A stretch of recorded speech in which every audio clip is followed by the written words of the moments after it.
Hello students, आज हम लेके आए हैं chapter number 16 surface area and volume. ये जो चैप्टर है ये 5 मार्क्स का आता है, 2 मार्क्स का है और एक 3 मार्क्स का क्वेश्चन आपके बोर्ड में आएगा। ठीक है, अब आरबीसी या 10th क्लास फॉर्मूलेज देखते हैं। पहला, इसमें जो बेसिकली जितने भी फॉर्मूलेज होते हैं वो हमने यहाँ पे राइट डाउन लिख दिए हैं, बस आपको थोड़ा समझने की देर है, इसमें इस तरीके से समझेंगे। देखिएगा 6 इंटू रेक्टेंगल, तो देखिएगा 6 इंटू रेक्टेंगल मीन्स जो क्यूबॉइड होता है वो 6 रेक्टेंगलों से मिलकर बनता है। ठीक है, अब इसका हम एग्जांपल आपकी बुक ले सकते हैं, आपका डस्टर ले सकते हैं, जो ज्योमेट्री बॉक्स होता है वो ले सकते हैं, जिसमें रेक्टेंगल होता है, लेंथ और ब्रेड्थ अलग अलग होती है दोनों की। ठीक है, तो अब पहला देखते हैं area of base of cuboid. अगर मैं ये बताऊं आपको, ये पूछूं कि जो क्यूबॉइड होता है उसका बेस क्या होगा, क्योंकि जब हमें ये पता है कि 6 रेक्टेंगल से मिलकर बनेगा, तो 6 रेक्टेंगल से मिलकर बनेगा तो कोई सा भी हिस्सा ले लो वो उसका बेस कहलाएगा। जो भी इसका बेस होगा वो हो जाएगा लेंथ इंटू ब्रेड्थ। क्यों होता है?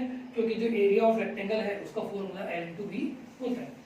Second, curve surface area. तो देखिए मैं आपको एक चीज बता दूं, यहाँ पे कर्व सरफेस एरिया मैंने पूरा लिखा है, बट कई बार क्या होता है कि ओनली CSA ही लिखा हुआ आएगा। आपको लर्न करना है, जब हम आगे क्वेश्चंस करेंगे इसके तो ओनली CSA ही लिखा हुआ आएगा। तो CSA ऑफ क्यूबॉइड या एरिया ऑफ 4 वॉल। आप इस तरीके से मान लीजिए आपका एक क्लासरूम है, क्लासरूम के अंदर आपके पास क्या है, अगर आप क्लासरूम को ओवरऑल टोटल करते हैं तो आगे पीछे ऊपर नीचे दाएं और बाएं कुल मिला के जो है वो 6 साइड्स होती है। बट मुझे ओनली फॉर 4 साइड्स के अंदर ही कोई कलर करना है, कुछ भी करना होगा, तो 4 साइड का फॉर्मूला होता है 2 bracket L plus B into H। उसके बाद एरिया ऑफ 5 वॉल। 5 वॉल के लिए मैं लगाता हूँ 4 वॉल, तो मैंने ये लिख दिया और एक बेस ऐड कर दिया, तो 4 + 1 5 वॉल हो गया। एरिया TSA ऑफ क्यूबॉइड या TSA या टोटल सरफेस एरिया वो होता है 2 bracket LB plus BH plus HH। ये वाला फॉर्मूला मैं 9th में 8th में 7th में पढ़ा होगा। ठीक है, volume of cuboid L into B into H। Length of diagonal होता है √L² plus B² plus H²।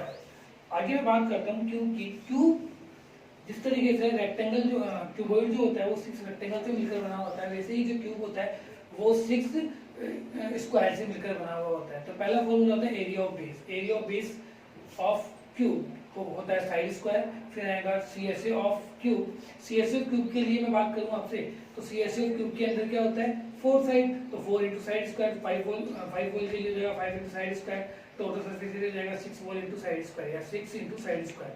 आगे मैं बात करूं आपसे, तो वॉल्यूम ऑफ क्यूबॉइड होता है साइड क्यूब और length of the diagonal of cuboid होता है √3। अच्छा, कई प्रॉब्लम ये होती है कि डायगोनल क्या होता है। तो देखिएगा डायगोनल होता है यहाँ से लेके यहाँ तक की जो बीच को जो मिड को क्रॉस करते हुए दो अपोजिट वर्टेक्स को ज्वाइन करने वाला जो लाइन होती है उसको डायगोनल बोलते हैं। इसके बाद मेरे पास आता है सिलेंडर। तो सिलेंडर का पहले बेस से रिलेटेड मैं अगर बात करूँ तो सिलेंडर यहाँ पे और यहाँ पे, जहाँ पे इसका एंड होता है, जहाँ पे ये रखा हुआ होता है वो सिलेंडर कहलाता है। तो इसका बेस कहलाएगा अपन तो πr²। CSA ऑफ सिलेंडर होता है 2πrh। TSA ऑफ सिलेंडर होता है 2πr plus h plus r। Volume of cylinder होता है πr²h। अच्छा, अब होलो सिलेंडर के बारे में बात करते हैं। देखिए सिलेंडर और होलो सिलेंडर में डिफरेंस क्या होता है मैं आपको बताऊं। सिलेंडर में तो अंदर से ये भरा हुआ रहेगा या खाली रहेगा, बट ये अंदर ही रहेगा। इसका बाहर का जो होता है वो टोटली कवर रहेगा। हम बाहर से अंदर का मेजरमेंट नहीं कर सकते। खोखला अगर मैं बात करूँ तो कांच का गिलास देखा है आपने, शरबत वगैरह चाय वगैरह पीने के लिए जो कांच का गिलास आता है उसको आप देखे हुए तो आपको ये पाओगे कि उसकी जो मोटाई होती है, जो थिकनेस होती है वो इसके अंदर आ जाती है। इसके अलावा जो पानी की जो मोटर होती है उसका जो पाइप होता है वो आ जाएगा। इसके अलावा अपने घरेलू में अगर मैं बात करूँ तो जो पहले जो गाँव के अंदर जो चूल्हे वगैरह जलते थे तो एक लंबी सी नली आती थी। ठीक है, मारवाड़ी में उसको फूक नहीं बोलते हैं, और आपके इधर जाएगी पाइप टाइप का कुछ होता है, तो वो पाइप आता है और वो जो पाइप है इसको हम क्या बोलते हैं, होलो सिलेंडर बोलते हैं। ठीक, अब TSA of hollow cylinder, total surface area of hollow cylinder का फॉर्मूला होता है 2πr1 प्लस r2। क्योंकि देखो रेडियस इसमें 2 हो जाएगी, ये अंदर वाली को r2 और बड़ी वाली को r1 ले लेते हैं, तो ये हो जाएगा 2πr1 plus r2 h plus r1 plus r2। Volume of hollow cylinder πr1² minus r2 का स्क्वायर इंटू h। अब हम बात करते हैं कोन की। देखिए कोन का नाम आते ही हमें सिर्फ एक ही चीज याद आती है कि आइसक्रीम का कोन। ठीक है, सिमिलर है, कोई प्रॉब्लम नहीं है, वो का वो कोन है। सेम ऐसे ही बर्थडे केक जो आती है वो भी ऐसे कोन ही आती है। तो हम उससे रिलेटेड बात करते हैं तो पहले तो इसमें पाइथागोरस थ्योरम अप्लाई करेंगे। तो ये जो क्योंकि 90 डिग्री का एंगल बन रहा है तो ये एल हो गया। एल मतलब स्लैंट हाइट, एच हाइट और आर मीन्स रेडियस, तो L square plus H square plus R square, L square is equal to H square plus R square. जब ये चैप्टर मैं आपको करवाऊंगा, ये अपने यूट्यूब पे अपलोड करेंगे जब भी चैप्टर, तो आपको ना इसका डिटेल से और मेजरमेंट मिल जाएगा। एल को स्लैंट हाइट बोलते हैं, एच मतलब हाइपोटेनियस नहीं है, यहाँ पे हाइट है, आर मीन्स रेडियस है। इसके बाद सी एस ए ऑफ कोण होता है pi r l, C S A of cone होता है pi r plus l plus r, volume of cone होता है 1/3 पाई आर स्क्वायर एच। उसके बाद मैं बात करता हूँ स्पेयर की। देखिए बेटा कई तरीके की प्रॉब्लम्स आती है। चैप्टर नंबर 15 में अगर हम देखते हैं तो उसमें सेगमेंट आता है, सेक्टर आता है, सर्कल आता है और यहाँ पे स्पेयर आता है। अच्छा, कई बच्चों को ये बेसिकली प्रॉब्लम आती है कि स्पेयर और सर्कल में डिफरेंस क्या होता है। तो देखिए अगर मैं बेगल लूँ कोई और उसको अगर मैं आर पार मेरा हाथ जा रहा है तो इसमें वो क्या है, वो सर्कल है, उसमें स्पेयर है, उसमें स्पेस है।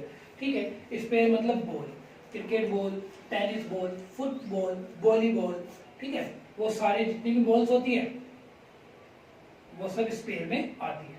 अब इसके फॉर्मूले होता है surface area of sphere 4 pi are square, इसमें टी एस सी नहीं होता है। वॉल्यूम ऑफ स्पेयर होता है 4/3 पाई आर क्यूब। अब मैं बात करता हूँ हेमी स्पेयर हाफ बाउल की। बाउल ले सकते हैं इसी वही में, ऐसी कोई सीन नहीं है। बाउल आराम से इसमें हेमी स्पेयर के अंदर ही आता है क्योंकि वो उसको अपन आर पार नहीं कर सकते। ठीक है, तो वॉल्यूम यहाँ पास नहीं हो सकता उसके अंदर से। वॉल्यूम ऑफ हेमी स्पेयर होता है 2/3 pi r cube. TSA of hemisphere होता है 3 पाई आर स्क्वायर। अब spherical shell, spherical shell 12th के अंदर आता है, एक डाइस टाइप में आता है जो मतलब एक फुल टू सर्कल टाइप का होता है। और उसमें क्या होता है कि सिर्फ इतना ही स्पेस होता है जितना सिर्फ ये अंदर वाला, ये वाला सॉलिड होता है और ये वाला ही होता है। इसका फॉर्मूला होता है volume of sphere spherical shell 4/3 pi R1 cube minus R2 का cube. TSA of hemisphere 4 pi R1 square minus R2 का स्क्वायर। अच्छा, अब ये तो हुआ इसका बेसिक फॉर्मूलेज। ठीक है, अब कई बार बच्चों को ये प्रॉब्लम आती है, फॉर्मूले तो बहुत टफ होते हैं ना, किस तरीके से इसको लर्न करते हैं। तो देखिए जब आप किसी चीज का डायग्राम बनाओगे, लाइक जैसे ये रहा, ये रहा, ये और ये, अपने पास ओवरऑल जो डायग्राम है वो 7 डायग्राम है, 7 डायग्राम से रिलेटेड ही आपकी ये एक्सरसाइज सॉल्व होगी। तो आप जितने डायग्राम यूज करोगे उतने जल्दी आपको फॉर्मूले अंडरस्टैंडिंग में आएंगे। Okay, thank you. Chapter number 17 RBSc 10th class, marks obtaining by 6 marks in your board class, your board paper sir, central tendency, the measurement of central tendency। First चीज है means. Means को किस तरीके से find out करते हैं, 4 फॉर्मूले हैं। पहला है when the FI is not given. FI को क्या बोलते हैं, CI को क्या बोलते हैं, XI को क्या बोलते हैं, समेशन किस तरीके से लिखते हैं, ये आपको यहाँ पे मिल जाएगा, लिख दिया मैंने। CI को क्लास इंटरवल, क्लास इंटरवल क्या होती है, क्लास इंटरवल होती है, आप खुद देखोगे, देखिए लाइक इस तरीके से एक टेबल रहेगी, इस तरीके से लिखा हुआ आएगा, इसको क्या बोलते हैं, क्लास इंटरवल बोलते हैं। इसके बाद देखिए जब FI फ्रीक्वेंसी नहीं दे रखी होती हो तो किस तरीके से निकालते हैं, average mean sum of numbers, like total numbers है वो लिख देंगे और सम बाय एडिशन लिख देंगे, मीन्स निकल जाएगा। अगला है direct mean, XI is equal to FI XI upon में समेशन FI। इस वर्ड को हम वैसे सम ऑफ बोलते हैं लेकिन पढ़ने में हम इसको समेशन लिखते हैं। Assume mean XY is equal to A plus summation FI DI upon में summation FI। Step division means X bar, इसको X बार बोलते हैं, सिंबल होता है मीन्स का, A plus summation FI UI upon में summation FI into H।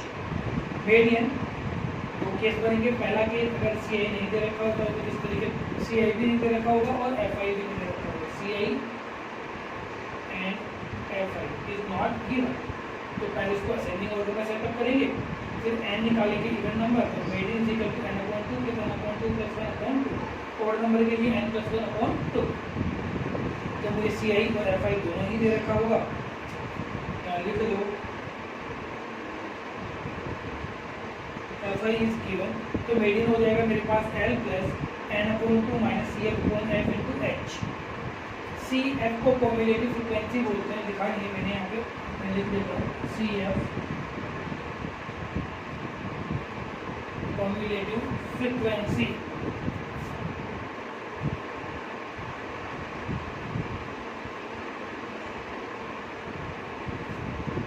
Cumulative frequency mode, mode के लिए C I is not given, तो मोड भी क्या करते हैं, जो हाईएस्ट बार नंबर ऑफ टाइम्स आएगा वो उसको हम लिख देंगे, जो हाईएस्ट फ्रिक्वेंसी जिसकी आएगी।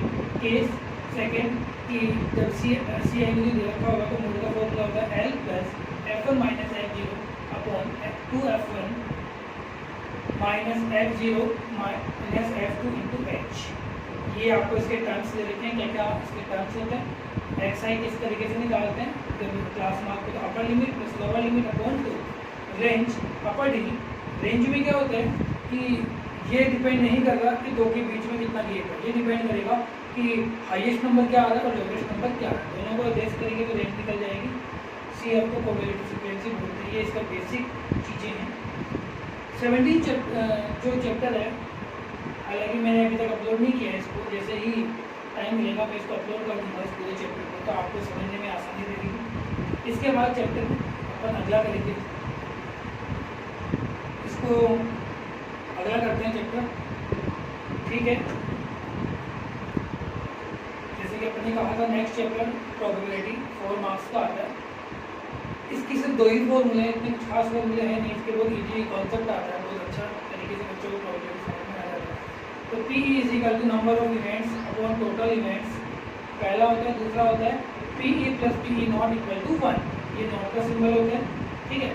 अच्छा, इसके साथ ही साथ एक चीज़ का जरूर याद रखिएगा, प्रोबेबिलिटी जो होती है वो कभी भी एक तो नेगेटिव में नहीं आती, नेगेटिव में कभी भी प्रोबेबिलिटी शो नहीं होती, और नहीं अब तो एक तरीके से ये मान लीजिए एक तो नेगेटिव नहीं होती और एक, चलो फिलहाल ये देखते हैं नेगेटिव नहीं होती, प्रोबेबिलिटी कभी भी नेगेटिव के अंदर नहीं आएगी। और ये जो चीज़ें होती है प्रोबेबिलिटी जो डिस्कवरी हुई है, जो भी चीज़ हुई, वो जब अपन चैप्टर रीड आउट करेंगे तो मैं आपको बहुत अच्छी तरीके से समझाऊंगा। ये सिर्फ बेसिक था, इसमें से 2 फॉर्मूले ही अप्लाई करते हैं, ठीक है। ओके।